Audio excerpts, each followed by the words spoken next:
Medyo okay na ang pakiramdam ko, kaya napagpasyahan kong bumalik na sa klase kasama ni sina Cindy at Ruel. Ibang section kasi sa JMA.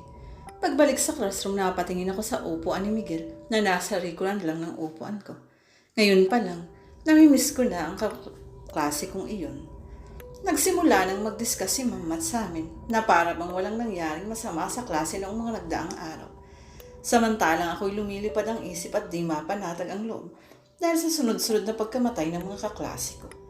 Ang di ko maintindihan ay kung bakit tanging mula lamang sa klase namin ang mga estudyanteng napatay. Tanyag na nga ang section namin bilang death section eh. Sa ilalim ng aking iniisip ay halos hindi ko na namalayan ng oras. Saka lang ako bumalik sa tamang huwisyo nang marinig kong tumunog ang bell. Rosie, mauuna na ako. Baka mawalan pa tayo ng pwesto. Sa cafeteria, sabi ni Cindy. Kumunot ang noo ko. Hindi naman kasi siya ganun eh. Yung atat na pumunta sa cafeteria tapos sasabihin na baka mawalan kami ng pwesto. Tatawagin ko pa sana si Cindy kaso kumaripas na siya ng takbo palabas ng classroom. Napanguso ako. Tumingin ako sa upo ang katakabi ko. Bakit ba tumingin pa ako roon?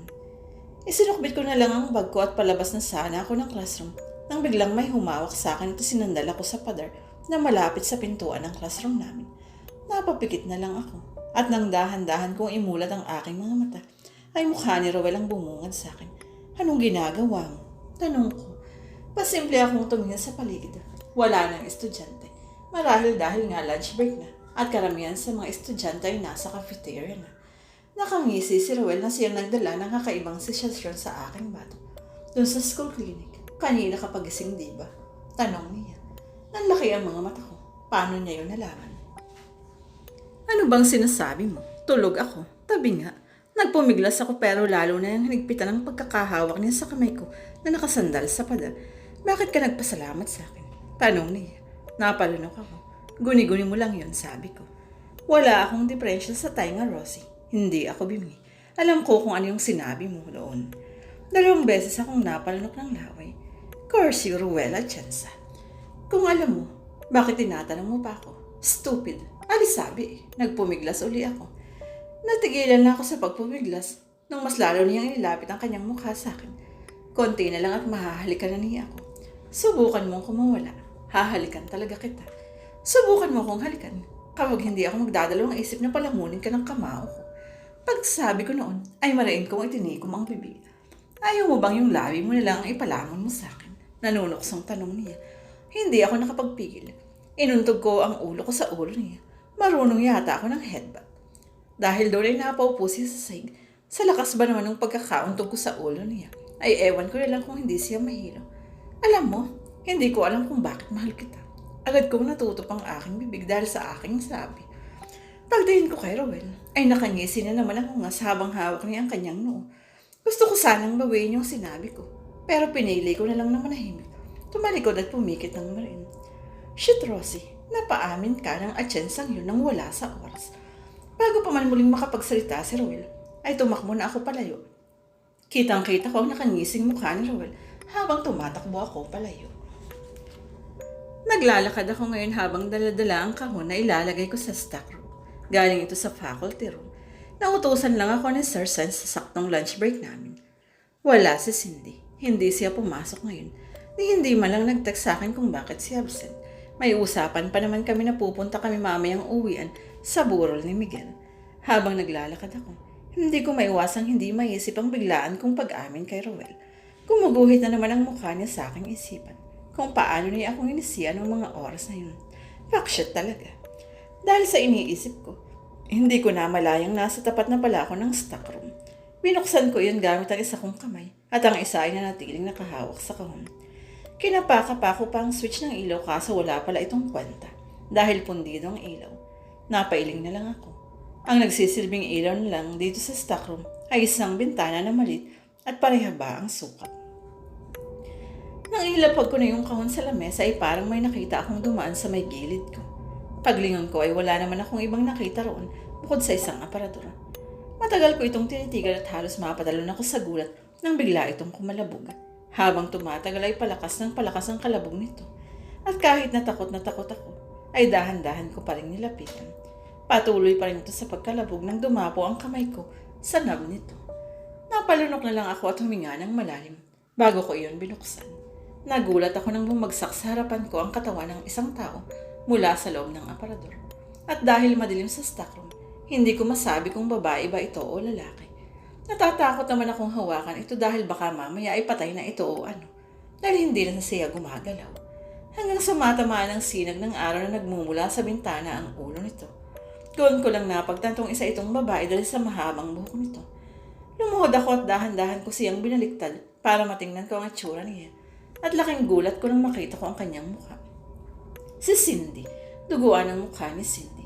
At ngayon sigurado akong patay na siya. Dalawa nasa siyang pulso at hindi na siya humihinga. Napalayo ako sa bangkay ni Cindy. Patay na si Cindy. Patay na si Cindy. Nanlaki ang mga mata ko nang may humawak sa aking bibig. Duguan ng kanyang kamay. Tik-tok, tik-tok. Patuloy sa pag-andar ang orsan. Sino kaya ang susunod?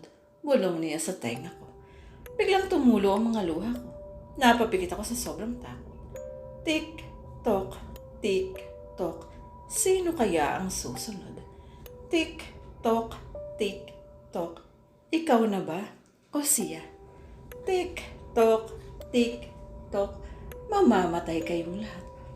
Alam kong si Agatha ito. Si Agatha. Si Agatha. Si Agatha. Nawala na ako ng mahali dahil nun. Pagising ko, nasa school clinic na ako. Sino kaya ang nagdala sa akin dito? Rosie, pagmulat ko ay mukha ni Cindy ang bumungad sa akin. Si Cindy, buhay siya. Agad ko siyang niyakap. Alam ko nagtataka siya kung bakit pero wala na akong pakialam kung magtaka man siya. Ayokong namamatay ang mga kaibigan ko. Nawala na sina Agatha at Miguel. Ayokong sumunod pa. Wala nang susunod pa. Rosie, ano bang nangyayari sa'yo? Bigla-bigla ka na lang hinihimatay. Natatakot na ako sa'yo. Sabi ni Cindy nang kumalas siya sa aming pagkakayakap. Hindi ko masabi sa kanya kung ano man ang nakita ko kanina o kung kailan man iyon.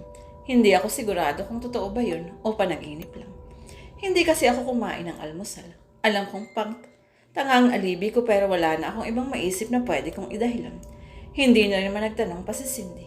Mabuti na rin yun dahil ayokong magsinungaling uli sa kanya. May 30 minutes pa bago mag-start ang susunod nating subject. Gusto mo bang bilhan kita ng pagkain para makakain ka muna? Tanong ni Cindy.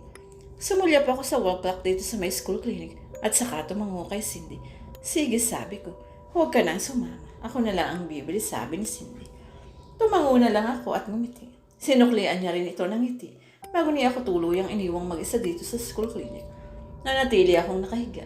Paglingon ko sa aking tabi, nakita kong nakasarado ang curtain sa katabi kong kama. May estudyante kaya roon. Halos kalahating oras ang nakararaan, pero hindi pa rin bumabalik si Cindy. Siguro'y mahaba ang pila sa cafeteria. Nasa gitna pa rin ako ng pag-iisip nang makarinig ako ng iyak. Hindi ko siya makita dahil nga nakasarado ang mga puting kortina sa aking tabi. Pero kinabahan na ako nang biglang lumakas ang aking kanyang pag-iyak.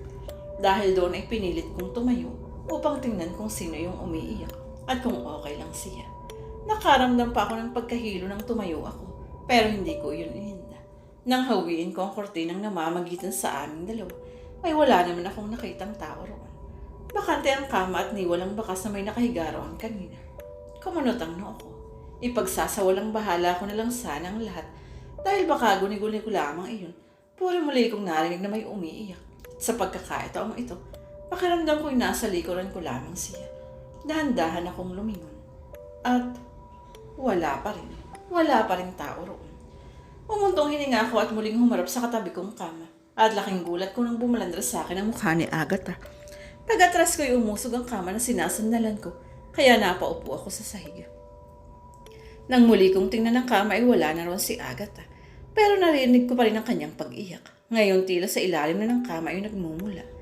Dahan-dahan akong yumuko para tingnan ang ilalim ng kamang kinilalagyan ko kanina. Sinilip ko yun gamit ang isa kong mata, pero wala akong nakitang kung ano. Tumingin ulit ako sa ilalim ng kama at laking gulat ko nang